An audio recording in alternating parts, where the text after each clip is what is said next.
Hola chicos, espero que estén muy bien. Aquí el profe Luis una vez más y hoy vamos a hablar acerca de la reflexión que tiene Hegel acerca de la historia. Aperturemos con una frase muy interesante que no pertenece a Hegel, pero sí pertenece a uno de los máximos historiadores que ha tenido hasta este momento la Escuela Filosófica de los Anales, que fue Marc Bloch, y que dice algo así: la historia es la ciencia que estudia al hombre a través del tiempo.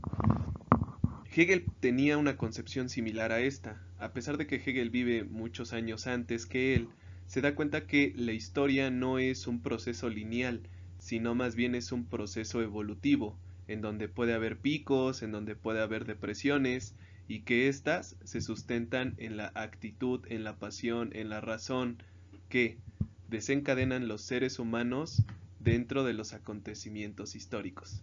Entonces, dada esta pequeña introducción, abordamos el tema. ¿Qué es la historia para Hegel? La historia para Hegel la ve como el desarrollo de la libertad del ser humano. Recordemos que la pelea o la lucha por los derechos y la libertad siempre han sido un motor que mueve a las sociedades de cualquier parte del planeta a consolidar acontecimientos históricos que van a marcar un hito en la historia de la humanidad.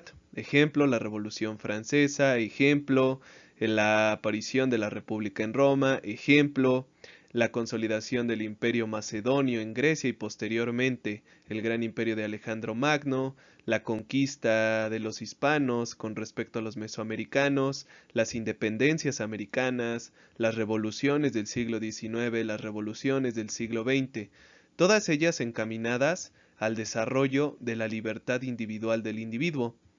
Pero aquí Hegel lo ve de una perspectiva diferente, ya que él determina que la búsqueda de la libertad tiene que tener una forma concreta. Esa forma concreta es el Estado, porque no se vive en mayor libertad cuando se adquieren mayores responsabilidades y estas son respetadas. Aquí es cuando Kant y Hegel se ponen de acuerdo en la concepción de la historia, en la concepción de que la libertad es sólo representativa de la capacidad de la responsabilidad que tenga cada uno de nosotros con respecto al cumplimiento de la ley, porque no se vive más libre que cuando se obedece al Estado.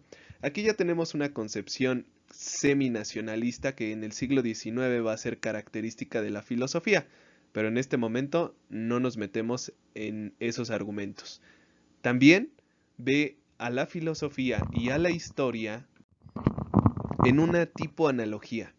¿Recuerdan que Hegel decía que el conocimiento se construye a través de la tesis, antitesis y síntesis? Bueno, pues también contribuye que la historia se mueve de la misma manera. Siempre va a haber una tesis, va a haber una respuesta que es la antitesis y posteriormente una síntesis. ¿Cómo podemos entender esto? A través de los deseos de los seres humanos. Ejemplo, en la Revolución Mexicana hubo una tesis. ¿Cuál era esa tesis? Que no existía la democracia, ni mucho menos la igualdad en el país controlado por Porfirio Díaz. ¿Cuál sería la antítesis? La búsqueda de la democratización y las garantías individuales a través de los movimientos revolucionarios. ¿Cuál sería la síntesis? Primero, deponer a Porfirio Díaz del gobierno y segundo, implantar los gobiernos por revolucionarios que van a gobernar hasta 1960. Pongamos otro ejemplo si no quedó muy claro, vámonos al ámbito internacional. ¿Cuál sería la tesis?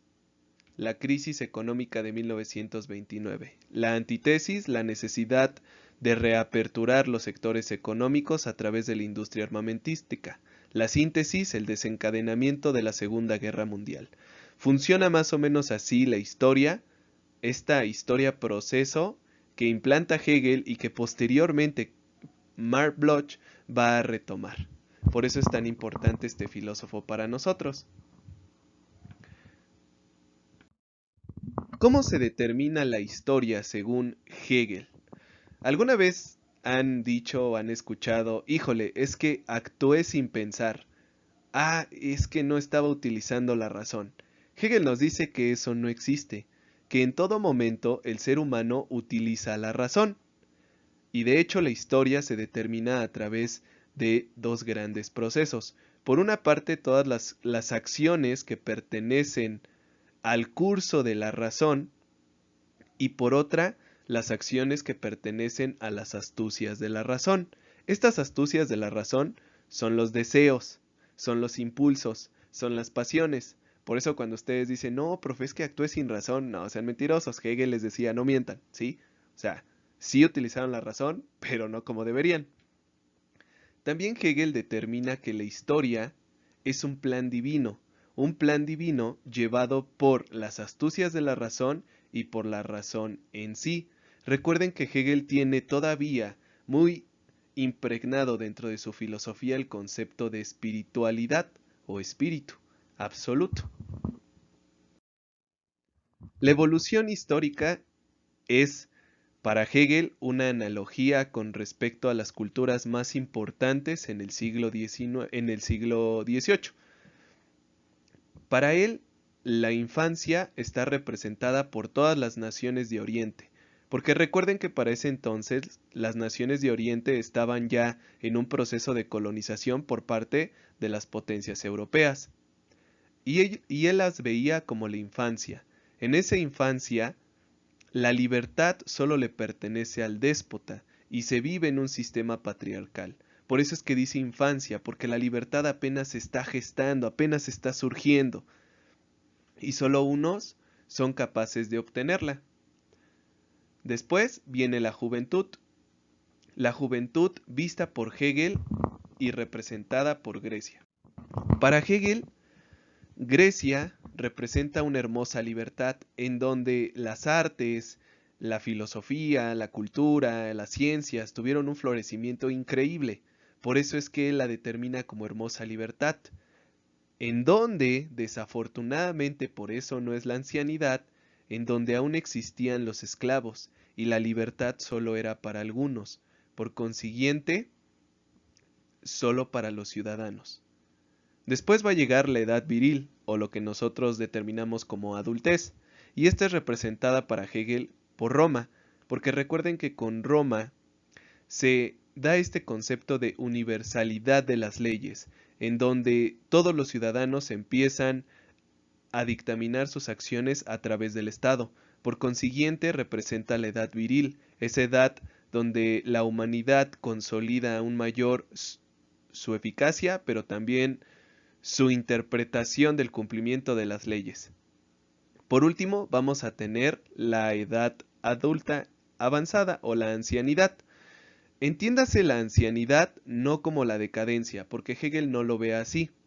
Para Hegel la ancianidad es el espíritu absoluto logrado, es decir, cuando un pueblo logra explotar y desarrollar la libertad total.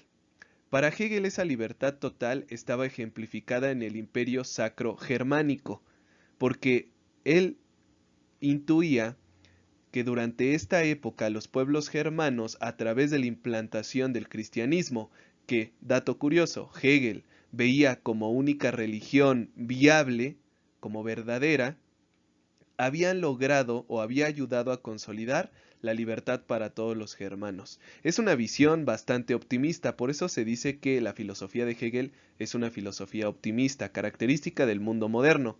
Ahora se preguntarán, profe, ¿y qué show con América? ¿Qué pasó? No lo veo ahí, nada más está Oriente, Grecia, Roma. Y también, ¿qué pasa con África? Bueno, para ese entonces Hegel hace una determinación con América.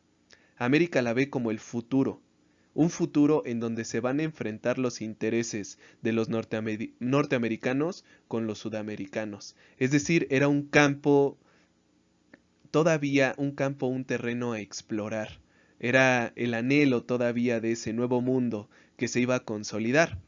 Si nosotros lo vemos desde la perspectiva filosófica e histórica actualmente, pues fue un fracaso la consolidación de América como naciones independientes. Bueno, seguimos. Hablando ya de historia, ¿qué nos dice Hegel acerca de su relación con la filosofía? Bueno, entonces, esta relación, disculpen por lo anterior, eran mis perros. No se trata de subjetivos para entender a la filosofía. No se trata de errores solamente, ¿no? La filosofía para Hegel es la ciencia y la verdad. Es aquella doctrina o aquella disciplina que nos ayuda a identificar la verdad absoluta.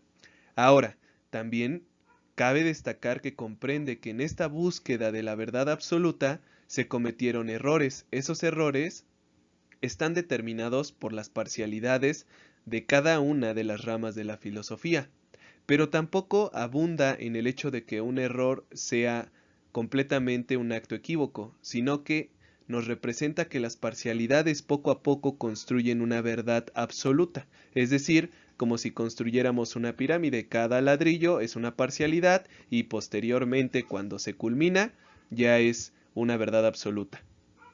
Ahora, ¿cuál es el fin entonces de la historia de la filosofía? ¿Cuál es el fin entonces de la filosofía en sí? Actualmente ya no se puede hablar de verdades absolutas, y ustedes lo saben porque han estudiado física, han estudiado química, matemáticas, ciencias sociales. Pero para la época en la que vivía Hegel, una verdad absoluta era el deseo de todos los filósofos para la época. Casi como alquimistas. A veces es bueno hacer analogías y ver a la filosofía como una alquimia, una ciencia de la alquimia. Pero bueno, espero que les haya gustado el video, chicos. Su dinámica es muy sencilla. Quiero que ustedes me escriban una reflexión de 10 renglones en el que me identifiquen el significado de la historia para Hegel y para ustedes. 5 renglones para Hegel, 5 renglones para ustedes. Nos vemos, chicos, que les vaya muy bien. Hasta luego.